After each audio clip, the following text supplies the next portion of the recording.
setembro inicia a primavera. Quais são os tratos que eu vou dar no meu jardim? Quais são os tratos que eu vou dar na minha grama?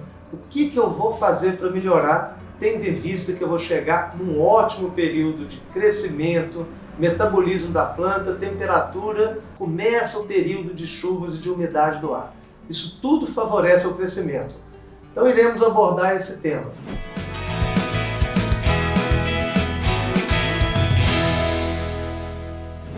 Sou Haroldo Sampaio, estamos aqui no canal Jardim Sem Segredo com a finalidade de abordar tecnicamente vários temas para melhorar a condição do profissional, paisagista, jardineiro, profissionais que trabalham na área, na sua formação técnica e no seu desenvolvimento para melhorar a sua prestação de serviço em relação ao cliente. Quando chega a primavera, é o melhor momento. Vamos abordar primeiro grama, depois falaremos de outras plantas no jardim. Grama esmeralda, que é a mais usada em jardim, grama São Carlos, é o melhor período para mim fazer os tratamentos dela. Quais são os tratamentos da grama que a gente procura fazer?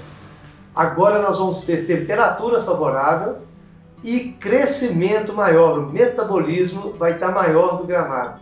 Consequentemente, eu já posso fazer aquela adubação de primeira linha, no qual tem vídeos nossos falando, de colocação de NPK 20-05-20 misturado com floema folhagem. Com isso você faz um mix de macro e micronutrientes com aminoácidos que melhoram a absorção, melhoram o crescimento do seu gramado, melhoram o desenvolvimento dele. Para isso, o que a gente pede? Primeira coisa, fazer um corte muito baixo da grama. Grama São Carlos ou grama esmeralda, a gente pede para baixar ao máximo, cortar bem mais baixo do que o recomendado tecnicamente. Que no caso de grama esmeralda a gente corta entre 2 a 4 centímetros de altura, no caso de grama São Carlos a gente corta entre 3 a 5 centímetros de altura. Então a gente abaixa, se eu conseguir cortar até com roçadeira, bem rente ao chão, eu vou dar esse corte. Elimino toda essa palha seca. Se tiver tete no gramado, tete é um colchão entre partes vivas e parte nova, no qual você pisa no gramado e vê que ele está muito fofo. Cada vez que esse tete passa de 2 centímetros de altura, é recomendado fazer a retirada, que pode ser com corte vertical, e muitas vezes a gente pega roçadeira, põe lâmina e corta lá embaixo, rente ao chão, retirando todo aquele material palhoso. Então, caso haja isso, fazer essa retirada do tete. Caso não haja isso, fazer um corte mais baixo, aí você vai ver se há necessidade de nivelamento. E a gente vê nivelamento, não é pela altura das folhas, que às vezes tem parte da grama que ela cresce mais e outras partes que a folha está menor, pouco desenvolvida. Então não é nivelar a ponta das folhas, é nivelar o piso. Toda vez que a gente fala nivelamento é piso, para você não pisar e não torcer ali, torcer tornozelo, torcer joelho, esse que é o objetivo. Nivelamento é sempre feito com areia. Então a gente pega areia grossa lavada, sem pedras, para não ficar pedras sobre o seu gramado, né? Então, ou se ela tiver pedras, você tem que peneirar, é um custo a mais, ideal que compre já areia que não tem. Essa areia não pode ser fina, ela tem que ser média ou grossa, lavada de rio. E a gente vai colocar uma camada de meio centímetro. Não ponha muito mais, porque senão a grama que está brotando, a folha, não consegue vencer aquela camada de areia e fica ali amarelada, morrendo ali por baixo. Que muitas vezes, quando a gente vê que no cliente colocou muito mais do que deveria, a gente pede para passar um rastelo para tirar aquela areia e soltar aquela folha que estava tentando vencer aquela camada de espessura que foi colocado grande. Já teve clientes, situações que eu já vi colocando 5 centímetros, porque ele achou que o gramado dele estava todo torto, por 5 centímetros de areia.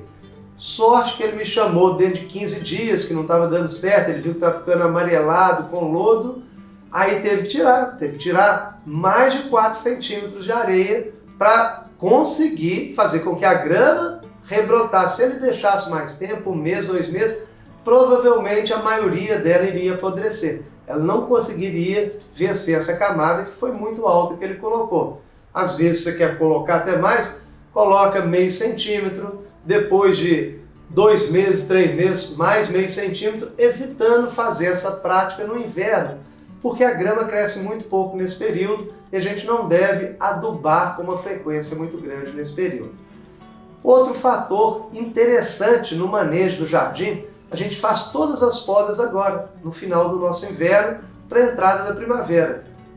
Lugares mais altos, mais frios, sul do Brasil, por exemplo, eu faria na primeira semana de outubro, 15 dias ou um pouco mais depois da entrada da primavera.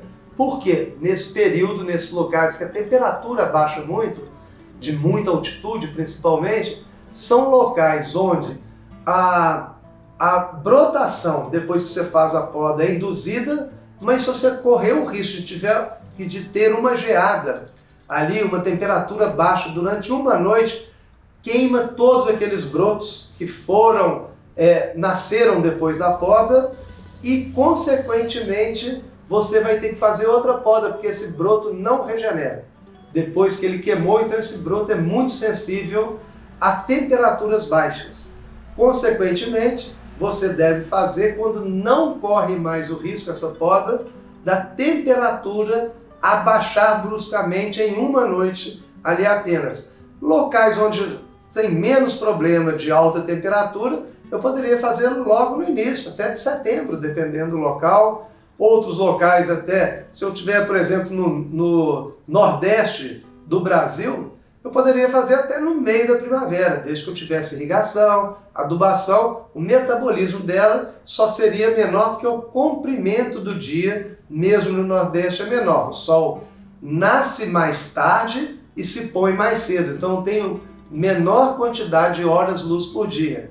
E isso é suficiente para diminuir o crescimento, mesmo eu tendo temperatura e umidade e adubação necessária. Então, se eu estou numa região bem quente, essa questão da poda pode ser feita em qualquer período. Se eu estou em regiões normais, sul, sudeste e centro-oeste, eu esperaria ali a entrada da primavera para fazer essa poda. Outro trato muito importante é começar ali a fazer no jardim todo uma adubação de crescimento para as forrações, para os arbustos, helicônias, clúzia, e vários outros tipos de planta, buganvília e tudo, tendo cada uma delas com sua característica que você vai fazer essa adubação. Quais são as características que a gente procura ali ver? Essa planta está bem enfolhada? Ela está mal enfolhada? Se ela estiver bem enfolhada, eu posso às vezes, se for uma planta de flor, igual buganvília, que na primavera é também chamada no sul do Brasil e sudeste como primavera, aqui na região de Minas Gerais, normalmente eles chamam pelo nome científico, que é buganvília, essa planta eu já poderia fazer, se ela estiver bem folhada, uma adubação rica em fósforo. Tem um adubo que é o poderoso adubo Floração, que a Terral Jardinagem vende, tem nas melhores floriculturas da sua região. Você pulveriza 1 grama só por litro d'água toda semana, você vai ver que a carga de flor vai ser muito aumentada. Pode também usar no solo, algum adubo rico em fósforo. Superfosfato simples é o mais facilmente encontrado de norte a sul do Brasil. Então vai colocar proporcional ao tamanho da planta. Plantas maiores, coloca-se uma quantidade maior. Plantas menores, uma quantidade menor. Eu colocaria uma média de 100 até 200 gramas por metro quadrado, dependendo da altura da planta. E esse adubo, ele fixa muito nas argilas do solo, tem muitas reações, muito dele vai estar no solo, mas não vai estar disponível para a planta. E em relação a plantas que você viu que no final do inverno elas ainda brotaram pouco, não cresceram muito, eu colocaria aquele adubo de primeira linha, que vai dar o start para brotar folhas novas e desenvolver a planta de forma homogênea e grande nesse período. Obrigado, até a próxima. No próximo iremos dar até uma continuidade sobre esse tema de primavera, que tem mais assuntos que a gente vai comentar que são interessantes de ser feito nesse período.